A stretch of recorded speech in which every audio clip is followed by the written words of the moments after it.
The sun hung like a merciless eye over the Texas plains, its heat turning the air into shimmering waves that danced above the cracked earth. Samuel Creek rode his weathered horse toward the Double R Ranch, his hat pulled low against the blazing afternoon light. 3 weeks without work, 2 days without a proper meal, and his water skin had been empty since dawn. Before we begin, we'd like to ask you to tell us your name and the city you're watching from. We love getting to know our audience. Also, please don't forget to give this video a like, share it with others, and subscribe to our channel. That way, we can keep bringing you more stories like this one. The ranch sprawled before him. It's like a small kingdom corrals filled with prime cattle, a 2-story house that spoke of prosperity, and bunkhouses that housed at least a dozen men. Smoke rose from the cookhouse chimney, and the sound of hammering echoed from the blacksmith's shed. This was exactly what Sam needed. Honest work for honest pay. He dismounted near the main house, his boots hitting the hard-packed earth with a dull thud. His horse, a faithful mare named Sage, stood with her head low, exhausted from the long ride. Sam straightened his worn vest and approached the porch where several men sat in the shade, their eyes following his every move. "Looking for the boss," Sam called out, his voice carrying the rasp of too little water and too much dust. "Need to speak with him about work?" A large man with a silver mustache and cold blue eyes emerged from the house. This was Marcus Hartwell, owner of the Double R, known throughout 3 counties for his short temper and shorter patience with strangers. His tailored shirt and polished boots marked him as a man who'd grown comfortable while others did the hard work. "You're on private property." "Stranger," Hartwell growled, his hand resting on the pearl handle of his Colt. "State your business, or move along." Sam removed his hat, revealing sun-bleached hair and honest brown eyes. "Name's Samuel Creek, sir. I'm looking for work. Been riding cattle for 15 years, know my way around horses, and I'm not afraid of hard labor. Just need a chance to prove myself." Hartwell looked him up and down, taking in the patched clothes, the worn saddle, and the desperate hunger in Sam's eyes. A cruel smile spread across his face. "You work for me," he laughed, a harsh sound that cut through the afternoon air. "Look at you, boy. You can barely keep yourself fed, let alone handle my operation." The ranch hands on the porch shifted uncomfortably. Sam saw something in their faces. Recognition. Perhaps. They knew what it felt like to need work, to swallow pride for the promise of wages.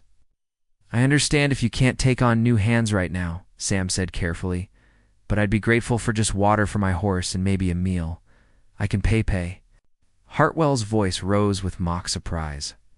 "With what? You look like you don't have 2 coins to rub together." He stepped closer, his presence looming over Sam. "You know what I think? I think you're nothing but a saddle tramp, probably running from something. Maybe the law." Sam's jaw tightened, but he kept his voice level. "I'm an honest man looking for honest work, Mr. Hartwell. Nothing more, nothing less. Honest?" Hartwell. Spat, the glob of saliva landing inches from Sam's boots. "Get off my land, Drifter. Take your sob story somewhere else. Don't need your kind here." The humiliation burned hotter than the Texas sun. Sam felt the eyes of every man on that porch, saw the mixture of pity and relief in their faces, pity for him, relief that they weren't the ones being degraded. Bent slowly, picked up his hat, and placed it back on his head. "Much obliged." "For your time, sir," Sam said quietly, turning toward his horse. "And don't come back," Hartwell shouted after him. "Next time I see your face, I'll have you arrested for trespassing." As Sam led Sage away from the ranch, he heard one of the hands whisper that was cold, even for Marcus. Another voice responded, "Shut up, Carlos, unless you want to join him on the road." Sam mounted his horse and rode away slowly, his back straight despite the burning shame. But as the ranch faded behind him, something hardened in his chest. Been hungry before, been turned away before, but he'd never been spat on like a dog. Marcus Hartwell had made a mistake. He'd humiliated a man who had nothing left to lose. In the distance, thunder rumbled across the plains, promising rain that might never come. Sam rode toward a small grove of cottonwoods near a dried creek, bed, where he would wait and think. The sun was already beginning its descent toward the horizon. It's painting the sky in shades of amber and red. Tonight, he decided, would be very different from today. Night fell over the Double R Ranch like a black blanket, bringing with it a coolness that was the only mercy the Texas plains offered. Sam Creek sat beneath the cottonwoods, his back against the largest tree. Watching the distant lights of the ranch buildings flicker like fallen stars, his stomach gnawed at him, but his mind was sharper than it had been in weeks. From his hidden position, he could see the layout of the ranch clearly. The main house sat at the center, with the bunkhouse to the east and the corrals stretching north toward the creek. Most importantly, he could see the cattle, nearly 1,000 head of prime beef, worth a fortune in any market from Dallas to Chicago. As midnight approached, Sam made his move. He left Sage tied in the grove and crept toward the ranch on foot, his worn boots silent on the hard ground. Years of moving through hostile territory had taught him how to become invisible when necessary. The bunkhouse was dark except for a single lantern burning in the window. Sam could hear voices inside, the low murmur of men who couldn't sleep. He positioned himself near the back wall, where loose boards allowed sound to carry. "I'm telling you, Carlos, I've had enough." A gravelly voice was saying. 3 months without full pay, and today he humiliates that drifter for no reason except sport. "Keep your voice down, Jake," another man replied. "You know how sound carries at night." "I don't care," Jake continued. "That fella today, he looked hungry, desperate. Could have been any one of us. Hell, might be me next week if Marcus keeps playing his games." Sam pressed closer to the wall. Through a gap in the boards, he could see 5 men sitting around a small table, playing cards by lantern light. They were tired, weathered men with calloused hands and worried eyes. "Marcus talks big about this cattle deal coming up," said a younger voice. "Says we'll all get our back pay once he sells the herd to them buyers from Kansas City. But I heard him talking to his foreman yesterday. It sounds like he's planning to pocket most of the money himself." "That's what I'm afraid of," Jake replied. "Work our asses off building this herd, then watch him ride off to San Antonio with our wages in his pocket." Carlos, an older Mexican man with silver streaking his hair, leaned forward. "My family in Laredo depends on my wages. If Marcus cheats us again, my children don't eat." Sam felt something stir in his chest, not just anger at Hartwell, but recognition. These men were trapped, just as he'd been trapped by circumstances beyond their control. The difference was that he had nothing left to lose, while they still clung to the hope that their boss might develop a conscience. "What if there was another way?" Sam whispered through the wall. The card game stopped instantly. Chairs scraped back, and he could hear the sound of guns being drawn. "Who's there?" Jake's voice was sharp with alarm. "Easy, friend," Sam said, stepping into the light that spilled from the bunkhouse window. "I'm the drifter your boss spat on. Today name's Samuel Creek." "Jesus Christ," Carlos breathed. "What are you doing here?" "Marcus will have you shot if he finds you." "Maybe," Sam replied. "Or maybe Marcus won't be calling the shots much longer." Jake studied him through the window. "You're talking crazy, stranger. Whatever you're thinking. It'll only get you killed." "I'm already dead," Sam said simply. "Been riding for 3 weeks without steady work, haven't had a real meal in days. Your boss made sure everyone knows I'm not welcome anywhere decent folks gather. So what's left for me to lose?" The men exchanged glances. Finally, Carlos opened the bunkhouse door. "Come inside, but keep quiet. If the foreman hears voices, we're all in trouble." Sam stepped into the small room, taking in the simple bunks, the few personal possessions, the tired faces of working men. "I heard what you said about the cattle deal. When's it supposed to happen?" "Tomorrow night," Jake answered reluctantly. "Buyers are coming from Kansas City with cash. Marcus plans to drive the herd to the north pasture and complete the sale. There, away from town where fewer people might ask questions about the price. And you boys won't see a dime of what you're owed," Sam said.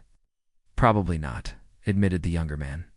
"But what choice do we have? Jobs are scarce, and Marcus blacklists anyone who crosses him." Sam looked around the room, seeing the resignation in their faces. What if I told you there was a way to get your back pay and teach Marcus Hartwell a lesson he won't forget? I'd say you're talking suicide, Carlos replied. Maybe, or maybe I'm talking about justice. Sam leaned forward, his voice dropping to barely above a whisper. Those cattle buyers don't know Marcus from Adam. All they care about is getting good beef at a fair price. What if they dealt with someone else instead?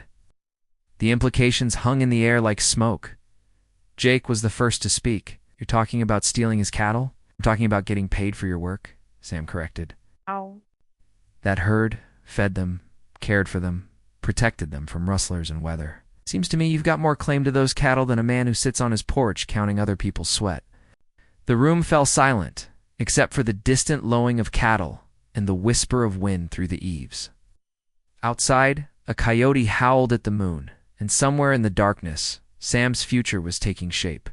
Think about it, he said, moving toward the door. But think fast.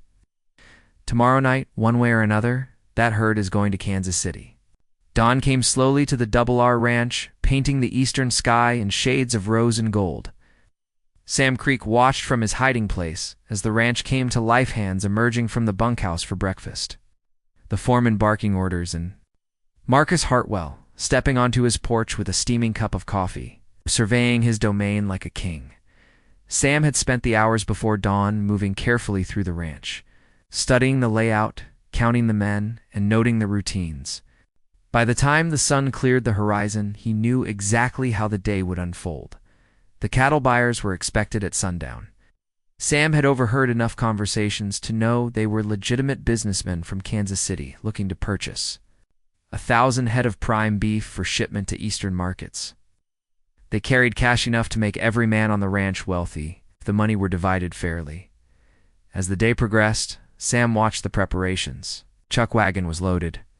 For the drive to the north pasture, the hands gathered the herd, their voices carrying across the range as they worked the cattle into formation. Marcus Hartwell rode among them on his finest horse, playing the part of the successful rancher, while his men did the actual work. At noon, Sam made his move. He approached the bunkhouse during the midday meal when most of the hands were gathered. Around the cook's wagon, Jake saw him first and gave a subtle nod toward the back of the building. You're taking a hell of a risk, Jake said when they met behind the bunkhouse. Marcus has got 3 guns with him today, plus the foreman. How many men does that leave who might be willing to listen to reason? Sam asked. Maybe 6 or 7? Katos, myself, young Tommy, a couple others. But these men have families, Sam. They can't afford to lose everything on a gamble. Sam studied Jake's weathered face. But what they can't afford is to keep working for nothing. How long since any of you got full pay? 3 months, Jake admitted. Marcus keeps saying the money's coming, but it never does. Then tonight it ends, one way or another. Sam outlined his plan in quick, quiet words. It was simple enough to work, dangerous enough to fail spectacularly. The buyers are meeting Marcus at the north pasture at sunset. If we can separate him from his loyal guns before then, you're talking about mutiny, Jake said. I'm talking about justice, Sam replied. Your choice, Jake. Keep taking his scraps and hoping for better, or take what you've earned. That afternoon, as the herd moved slowly toward the north pasture, the plan began to unfold. Carlos developed a sudden problem with his horse's shoe. Requiring attention from the ranch blacksmith, Tommy's saddle developed a mysterious break that needed immediate repair. One by one, Marcus's most loyal men found themselves detained by small emergencies that required their attention back at the ranch. By the time the sun hung low in the western sky, only Marcus, his foreman Pete, and 2 other loyal hands remained. With the herd, the rest of the men, Jake, Carlos, Tommy, and 4 others, rode with them but carried a different intention in their hearts. Mr. Hartwell, Jake called out as they reached the north pasture. Riders coming from the east must be the buyers. Marcus straightened in his saddle, his eyes gleaming with anticipated profit. About time, Pete. You and the boys keep the herd tight. I want these cattle looking their best when money starts changing hands. The buyers approached on horseback, 3 well-dressed men in city clothes. led by a tall gentleman with a gray beard and intelligent eyes. They looked like exactly what they were, successful businessmen who knew good cattle when they saw it. "Mr. Hartwell?" The lead buyer called out. "I'm Thomas Morrison, representing the Kansas City Livestock Exchange. We're here to see your beef." Marcus rode forward with a broad smile. "Welcome to the Double R, gentlemen. You won't find finer cattle anywhere in Texas." As Marcus engaged the buyers in conversation, Sam appeared at the edge of the pasture, riding slowly toward the group. He'd shed his worn clothes for a clean shirt and vest that Jake had provided, transforming himself from desperate drifter to respectable cattleman. "Excuse me," Sam called out, his voice carrying clearly across the evening air. "Mr. Morrison, I believe you're here to see our cattle?" No. Marcus turned in his saddle, his face flushing red. "What the hell are you doing here?" "You mangy, actually," Jake interrupted, his hand moving to his gun. "Sam, here is our new foreman. We've decided to make some changes in management." The transformation was swift and decisive. Carlos and the other hands formed a loose circle around Marcus and his loyal men, their intentions clear without a word being spoken. Pete reached for his gun, but found Jake's Colt already pointed at his chest. "I wouldn't," Jake said calmly. "We're all tired of working for promises that never get kept." Marcus's face went from red to purple. "You fools. You think you can just steal my cattle and ride away? There's law in this state." "Whose cattle?" Sam asked quietly. "It seems to me these men built this herd with their own sweat and blood. You've been keeping their wages for months while you lived in comfort." Mr. Morrison looked confused but intrigued. "I'm afraid I don't understand what's happening here, gentlemen." Sam dismounted and approached the buyer with calm confidence. "Simple. Business transaction, Mr. Morrison. These men have worked for months without proper compensation. They're selling their labor's worth to pay themselves what they're owed. The cattle represent their investment as much as anyone's. This is robbery," Marcus sputtered. "This is justice," Carlos said firmly. "You owe us 3 months' wages, Marcus, plus interest for making our families go hungry." The buyers exchanged glances. They'd seen range disputes before, and this one had the feel of working men finally standing up to an abusive boss. The cattle were clearly prime stock, and these cowboys obviously knew their business. "The cattle look excellent," Morrison said diplomatically. "Oh." "Are you authorized to complete this sale?" Sam looked around at the men who'd chosen to trust him. In their faces, he saw determination mixed with fear, hope mixed with desperation. "We're the ones who raised these cattle, sir. Seems to me that gives us the right to sell them." As the last light faded from the western sky, money changed hands, and cattle changed ownership. Marcus Hartwell found himself tied to a tree, furious but powerless, while his loyal hands were disarmed and sent back to the ranch with a message. The Double R was under new management. "You'll all hang for this."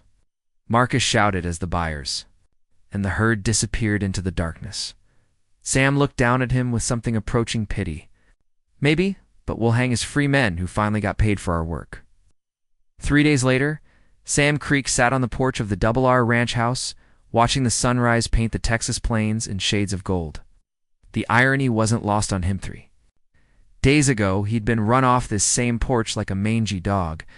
Now he held the deed to the property in his pocket, signed over by Marcus Hartwell in exchange for his freedom and a horse to ride away on.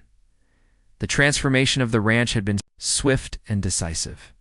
The cattle buyers had been so impressed with the quality of the stock and the honesty of the men who'd raised them that they'd paid a premium price enough to cover all back wages, provide a stake for each hand, and leave a substantial sum for ranch improvements.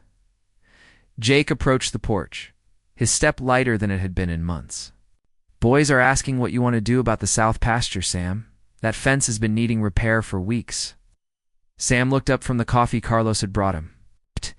"It's not my decision anymore, Jake. You and the others own this place as much as I do. We'll vote on it, like civilized men."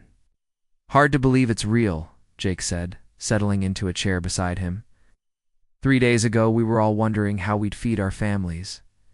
Now you'll never wonder about that again, Sam. Finished.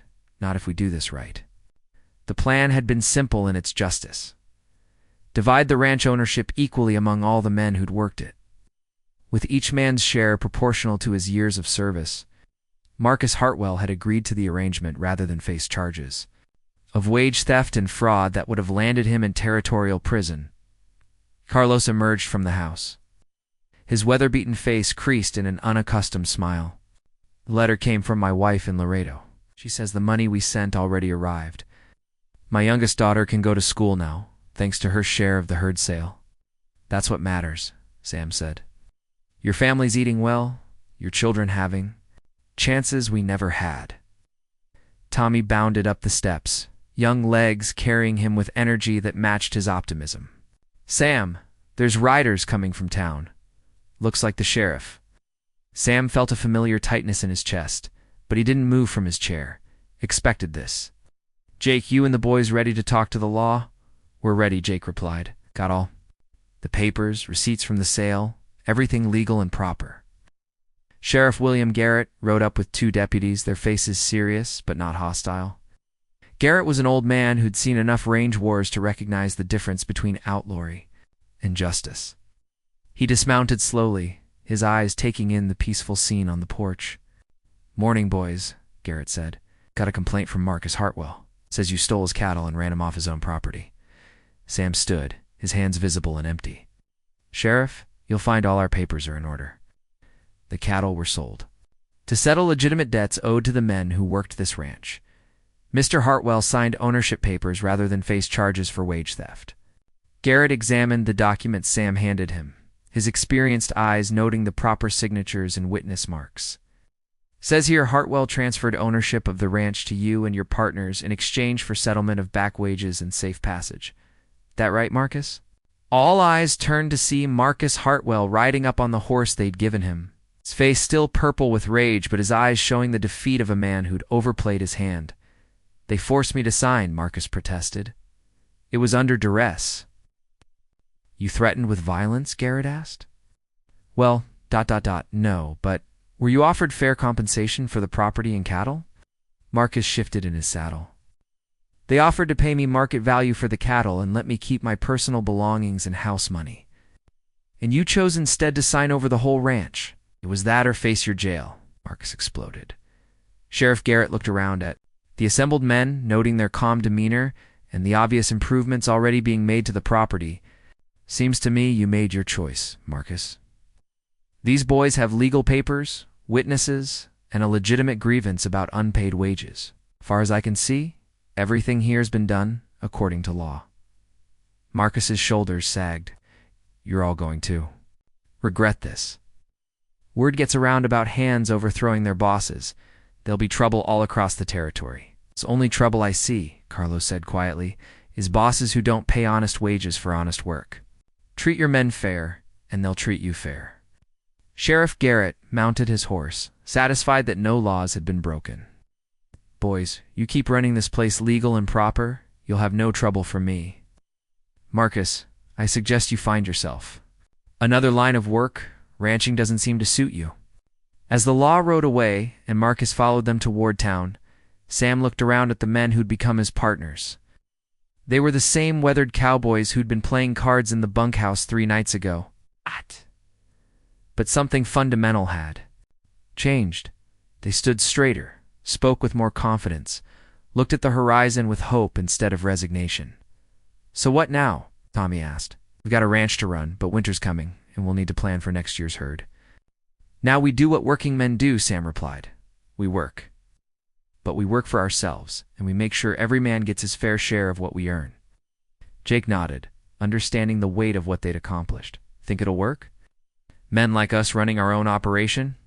Sam looked out over the vast expanse of Texas rangeland, thinking of all the miles he'd ridden, all the bosses he'd worked for, all the times he'd been cheated or dismissed or humiliated. Then he looked at the faces around him, honest men who'd been given a chance to determine their own fate. I think, he said slowly, that men who know the value of hard work are exactly the ones who should benefit from it. As the sun climbed higher into the morning sky, the partners of the Double R Ranch began their first day as free men. In the distance, cattle grazed peacefully in pastures they now owned together. The chuck wagon bell rang for breakfast, calling them to food they'd earned with their own hands. Sam Creek had arrived at this ranch as a desperate drifter with nothing but pride. 3 days later, he owned a piece of the American dream, surrounded by men who'd learned that sometimes justice comes not from above, but from the courage to stand together and demand what's right. The story would spread across the territory how a boss who spat on a stranger lost everything to that same stranger in a single night. But the real story was simpler and more powerful. Working men had finally gotten their due, and the land was better for it.